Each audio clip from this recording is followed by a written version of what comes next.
Hey guys, thanks for joining me for another Dokkan Battle video. And today we are going to talk about this Rainbow Tons of Thanks ticket that you may have been getting in your inventory. Some people might not understand like when and how they should use these tickets. So this video is going to tell you when you can use them, which banners you have the options to choose, and which banners I think you should use them on. Okay, so you have currently been receiving these. I think they've been giving you like one a day for like login, and they've also been a part of submissions as well. I think I'm approaching like 20 tickets on my account, something like that. Basically what's going to happen is we are very close to part 2 dropping. We're probably just within a few days to a week away. I think we're like a few days from part 2 dropping, and then I would say probably a week away from the legendary summon banners popping up. These tickets will become available to use once the legendary summon banner hits.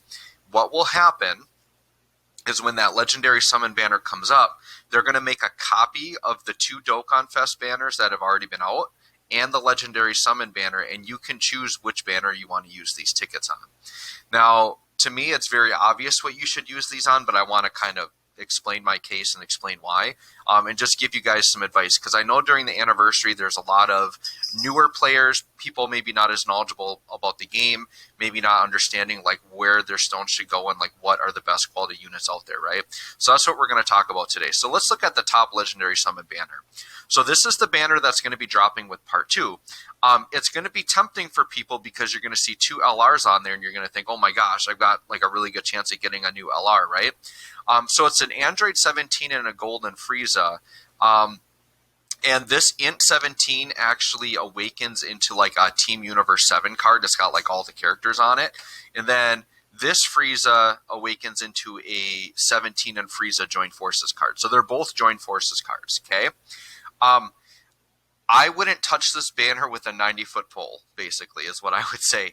Especially if you're like a newer or like a free-to-play player. This is literally a waste of your stones, and it's a waste of your rainbow tickets. Do not touch this banner. It might be tempting because there's new units. It might seem exciting, whatever. There's literally no reason to draw on it, okay? Typically how these LR banners work, these legendary summon banners work, is there'll be 1 or 2 like ridiculous LRs on it, but then the rest of the banner will be like trash, right? So all of the featured units other than the 2 LRs, these are all just regular banner units that you can pull at any time.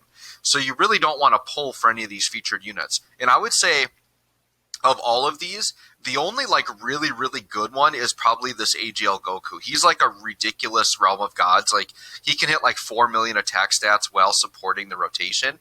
But the rest of these units are like just okay. Like this Frieza has some utility as a defensive unit, but it's not like a must have. Like when you're talking about the 6th anniversary Dokkan Fest banners, are you going to summon for those, or are you going to summon for this Frieza, right? Like it doesn't make sense.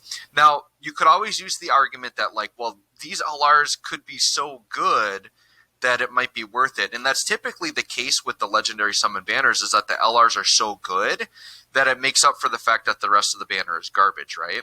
Well, let's take a look at the 17 and Frieza, okay?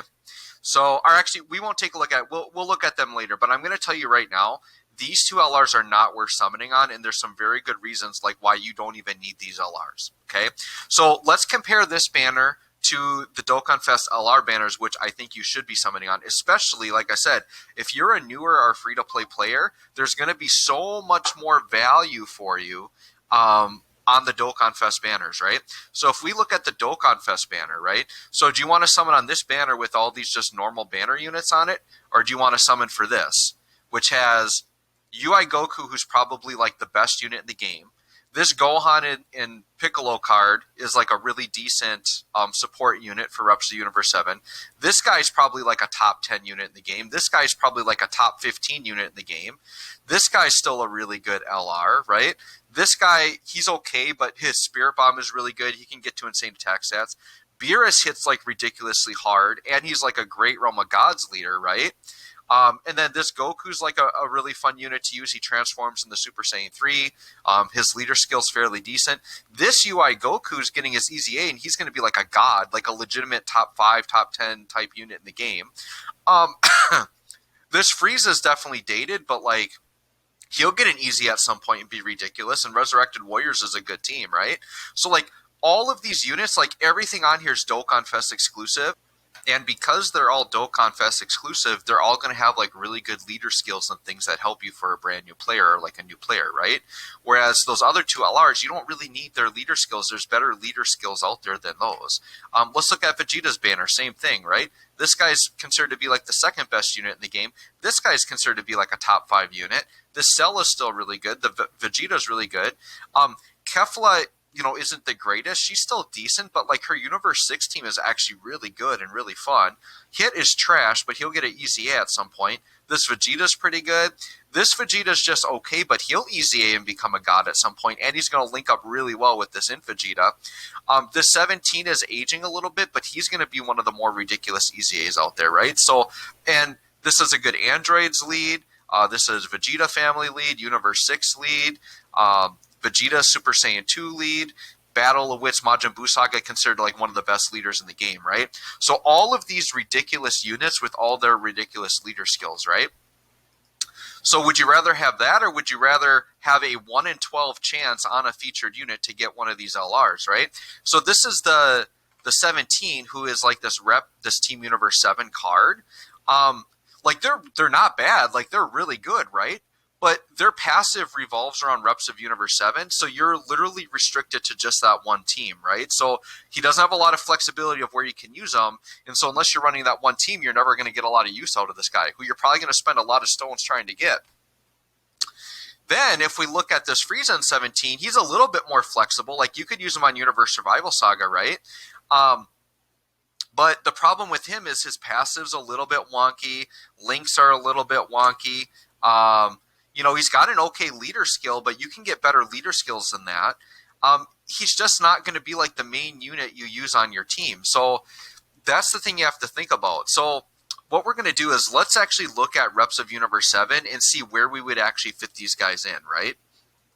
Okay, so taking a look at the reps of Universe 7 team, the problem you're going to find with these two new LRs is that there's like no room for them on the team. The team is so good, like there's no need for them. And the thing that they're not telling you right now, especially if you don't follow JP, is after the anniversary at some point, I would say fairly quickly after the anniversary, we're going to get the same name update, which means you can use units with the same name on the same team, which further limits the reasons why you'd want to use these LRs on the team, right? So here's what you're going to do. You're going to either run this guy as your leader, this guy as your leader. Those are going to be your two primary leaders, right?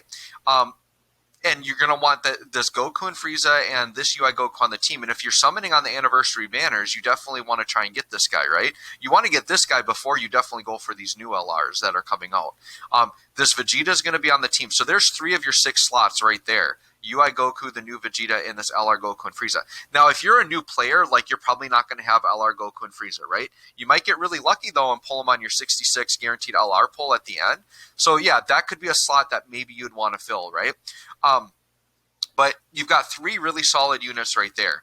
Then as we're going down, this UI Goku is like a must on the team. This Roshi is free to play, and he's like he's almost a must on the team. He's one of the best free to play units in the game, and he has revival mechanics, so that's like ridiculously good, right? Then going down here, I would argue that this Tien and Roshi, like they're going to get an easy A in part 3, and they're like a ridiculously good support unit. So to me, they're almost a must run on the team as well, because to me, I like balanced team building. I don't like just filling my whole team with giant attackers. I like getting good supports in that can hold their own defensively, that are like helping the rotation be at their best, right? So I like this guy as a floating rotation unit. This guy is ridiculous. Like, you're going to get his ECA, and you're going to be able to run him with the LR Strength UI Goku on the same team after the same name update. This Krillin and 18 is just okay. Like, yes, the LRs are definitely better than them, but there's somebody you could throw in. Like, you can get a very serviceable team without them with a lot of these really good free-to-play units, right? And then this guy right here, he's like one of the best free-to-play units in the game, because he's going to be like a 3-key, 30% attack and defense support with a really good attack and defense passive on start. I think he gets 120%, but he permanently stacks attack and defense. So you can bring this guy into a long event. He's supporting the rotation, and then his attack and defense are going to get ridiculous. Like, the moment this guy EZAs, so here's what I'm going to do. He's going to awaken in part 2, right? As soon as he awakens, I'm going to link level the crap out of this guy. And then by part 3, I'm going to try to get a full level 10 links video on him. And you guys will see how ridiculous this free-to-play unit is. For now, though, we don't have the same name updates. So you can't run him and the Strength UI Goku at the same time, but eventually you'll be able to. So you do not need those LRs, and there's definitely enough spots you can fill in now without them, right? This Frieza is one of the best units in the game. Now, granted, this Frieza alone with these other Saiyans won't link the best, but he gets enough links, and he's absolutely ridiculous, right?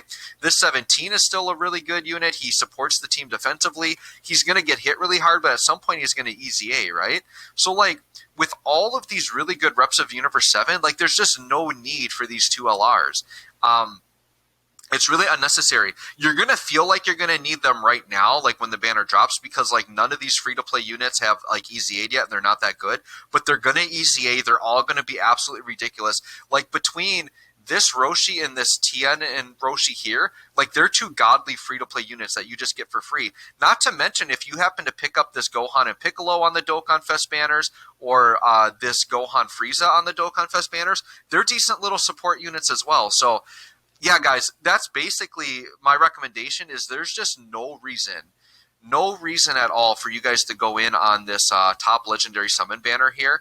My recommendation is this: don't touch this, even if they give you discounted summons. Don't use your rainbow tickets on it. What you should be doing is flowing all of your rainbow tickets into this and into this. Try to get dupes for these ridiculous units. You're going to be able to build a ridiculous team with all of these units. And by getting these other Dokkan Fest exclusives here, you're going to have the opportunity to run some other fun teams. So anyways, guys, thanks for watching. Let me know if this helps. Let me know in the comments what you think, if you agree or disagree, and we'll catch you all in the next one.